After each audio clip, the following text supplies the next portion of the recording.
Hi అండి అందరికీ welcome to fun and family YouTube channel. Fun and family subscribers అందరికీ ముందుగా వినాయక చవితి శుభాకాంక్షలు.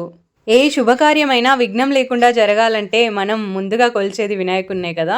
విద్య, జ్ఞానం, బుద్ధి, ఐశ్వర్యం ప్రసాదించే దేవుడు మన గణనాథుడు. ఆ గణనాథుని ఆశీస్సులు మనందరి మీద ఉండాలని కోరుకుంటున్నాను. పూర్వకాలంలో కేవలం మట్టి గణపతులను మాత్రమే పూజించేవారట.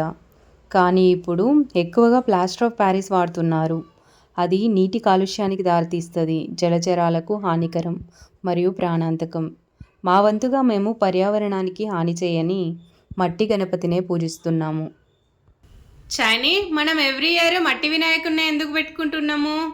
కలర్ వినాయకుల్ని ఎందుకు తెచ్చుకుంటలేము? నీకు తెలుసా? చెప్పు. కలర్ వినాయకులు ప్లాస్టర్ ఆఫ్ ప్యారిస్ తోటి చేస్తారు.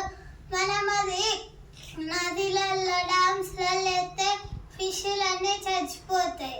కానీ మట్టి వినాయకుడు అయితే ఏం కాదు, మట్టి మొత్తం ఆ డ్యామ్లో కరిగిపోతుంది. Very good. పర్యావరణాన్ని పరిరక్షించినట్లు అవుతుంది మట్టి వినాయకుడిని మనం పెట్టుకుంటే కదా చిన్ను. మనం మట్టి వినాయకుడిని నీటిలో నిమజ్జనం చేస్తే ఆ వినాయకుడు నీటిలో కరిగిపోతాడు. కానీ ప్లాస్టర్ ఆఫ్ ప్యారిస్ వినాయకుడు నీటిలో కరగడు. కాబట్టి ఆ నీరు కెమికల్తో కలుషితం అవుతుంది. దీన్ని తినడం వలన జంతువులు కూడా చనిపోతాయి కదా.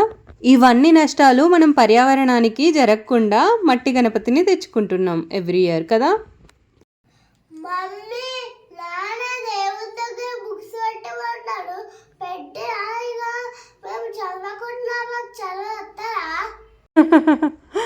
మీరు దేవుని దగ్గర బుక్స్ పెట్టడం వలన ఆ బుక్స్ చదివినప్పుడు మీకు ఈజీగా అర్థమయ్యేలా చేస్తాడు దేవుడు.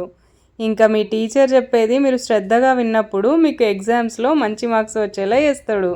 ఈ బుక్స్లో ఉన్నది శ్రద్ధగా చదువుతావా మరి? గణనాథునికి నైవేద్యం సమర్పించాము. ఇంకా ఎలుక బామలకు కూడా ఇలా ప్రసాదాలు పెడతాము. గణపతి పూజ అయితే కంప్లీట్ అయిందండి. నేనైతే ప్రసాదం తీసుకుంటున్నాను. ఉండ్రాళ్ళలో ఇలా బెండకాయ ఫ్రై చేసుకొని తింటే చాలా బాగుంటుంది.